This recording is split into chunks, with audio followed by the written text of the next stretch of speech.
വെഞ്ഞാറമൂട് കൂട്ടക്കൊലക്കേസിലെ പ്രതി അഫാനുമായുള്ള തെളിവെടുപ്പ് പൂർത്തിയായി. പിതൃ സഹോദരൻ ലത്തീഫിനെയും ഭാര്യയെയും കൊലപ്പെടുത്തിയ കേസിൽ ചുള്ളാളത്തുള്ള വീട്ടിലെത്തിച്ച് തെളിവെടുത്തു. ലത്തീഫിന്റെ മൊബൈൽ ഫോണും അലമാരയുടെ താക്കോലും തെളിവെടുപ്പിൽ കണ്ടെത്തി. അഫാന്റെ വീട്ടിലും തെളിവെടുപ്പ് നടത്തി. കൊലപാതകത്തിന് മുൻപ് അഫാൻ എത്തിയ കടകളിലും എത്തിച്ച് തെളിവെടുത്തു. ഗോപാൽ ശിലാസനൽ ചേരുന്നു വിവരങ്ങളുമായി. ഗോപാൽ, ഇനി ഒരു ദിവസം കൂടി കസ്റ്റഡിയുണ്ട്. അപ്പോൾ ഇനിയും തെളിവെടുപ്പുണ്ടാവുമോ?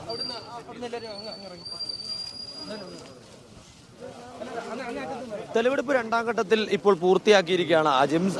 ഇന്നും നാളെയുമുള്ള ദിവസങ്ങളിൽ വിശദമായ ചോദ്യം ചെയ്യലിന് വേണ്ടിയായിരിക്കും പോലീസ് ഉപയോഗിക്കുക. ഇന്ന് പൂർണ്ണമായും ഇന്ന് ഉച്ചയ്ക്ക് ഒരു 11 മണിയോടുകൂടി തെളിവെടുപ്പിന്റെ എല്ലാ നടപടിക്രമങ്ങളും പോലീസ് പൂർത്തിയാക്കി. രാവിലെ 7:30യോടുകൂടിയാണ് അഫാനെ കിളിമാനൂർ പോലീസ് സ്റ്റേഷനിൽ നിന്നും പുറത്തേക്ക് ഇറക്കിയത്. 8 മണിയോടുകൂടി ഇരട്ടക്കൊലപാതകം നടന്ന ലത്തീഫിന്റെ ചുള്ളാളത്തുള്ള വീട്ടിലേക്ക് ഇയാളെ എത്തിച്ചു. വീട്ടിൽ ഏകദേശം 20 മിനിറ്റോളമാണ് ആ തെളിവെടുപ്പ് ഉണ്ടായിരുന്നത്. വീടിനുള്ളിൽ 2 കൊലപാതകങ്ങൾ, അതിൽ ഒരു മൃതദേഹം ലത്തീഫിൻ്റെത്, അത് സോഫ സെറ്റിയിൽ ഇരിക്കുന്ന നിലയിലായിരുന്നു. ആ മൃതദേഹം, ആ കൊലപാതകം എങ്ങനെയാണ് ചെയ്തതെന്ന് പോലീസിനോട് ഇയാൾ വിശദീകരിക്കുകയുണ്ടായി. ശേഷം ഈ ഒച്ച കേട്ട് ഓടി വന്ന വഴിക്കാണ് ഈ സാജിദയെ ഇയാൾ അടിച്ചു വീഴ്ത്തുന്നത്. സാജിദയുടെ മൃതദേഹം കിടന്ന സ്ഥലത്ത് ഇയാളെ എത്തിക്കുകയും ഇയാൾ എന്തൊക്കെയാണ് അവിടെ ചെയ്തത് എന്ന കാര്യം എല്ലാം തന്നെ വിശദമായി പോലീസിനോട് വ്യക്തമാക്കുകയും ചെയ്തു. അവിടെ നിന്ന് പുറത്തേക്ക് ഇറങ്ങിയ പോലീസ് ഇയാൾ മടങ്ങിപ്പോകുന്ന വഴി, അതായത് ബൈക്കിൽ കൊലപാതകം നടത്തി മടങ്ങിപ്പോകുന്ന വഴിയിൽ ഈ ലത്തീഫിന്റെ ഫോൺ, അതിനോടൊപ്പം തന്നെ വീടിന്റെ താക്കോൽ കൂട്ടം, അതിൽ അലമാരയുടെ താക്കോൽ ഉണ്ടായിരുന്നു, വീടിന്റെ താക്കോൽ ഉണ്ടായിരുന്നു, കൂടാതെ തന്നെ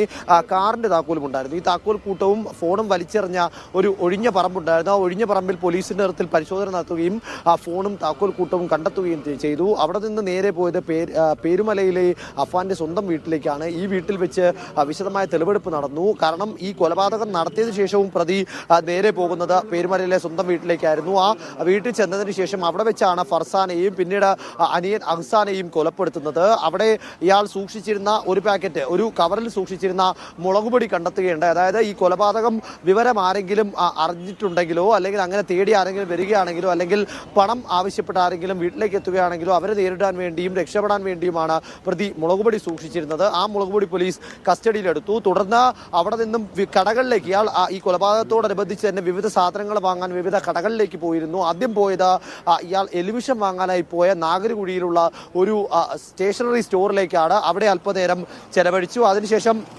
തൊട്ടടുത്ത് തന്നെ നാഗരകുഴിയിലുള്ള മറ്റൊരു കടയിൽ നിന്ന് ഇയാൾ മുളകുപൊടിയും സിഗരറ്റും വാങ്ങിക്കുകയുണ്ടായി. ഈ കടയിലും തെളിവെടുപ്പ് നടത്തി. ശേഷം പിന്നീട് ചുറ്റിക വാങ്ങിയ ആണ്ടവർ ഹാർഡ്വെയർസ് എന്ന വെഞ്ഞാറമൂട് ജംഗ്ഷനിലെ കടയിലാണ് തെളിവെടുപ്പ് നടത്തിയത്. പാങ്ങോട് പോലീസിന്റെ നേതൃത്വത്തിൽ തെളിവെടുപ്പ് നടത്തിയപ്പോഴും ഈ കടയിൽ പോയിരുന്നു. ഇപ്പോഴും അത് ആവർത്തിച്ചു. പിന്നീട് ഇയാൾ ഈ സാധനങ്ങളെല്ലാം സൂക്ഷിക്കാൻ വേണ്ടി ഒരു പുതിയ ബാഗ് വാങ്ങിയിരുന്നു.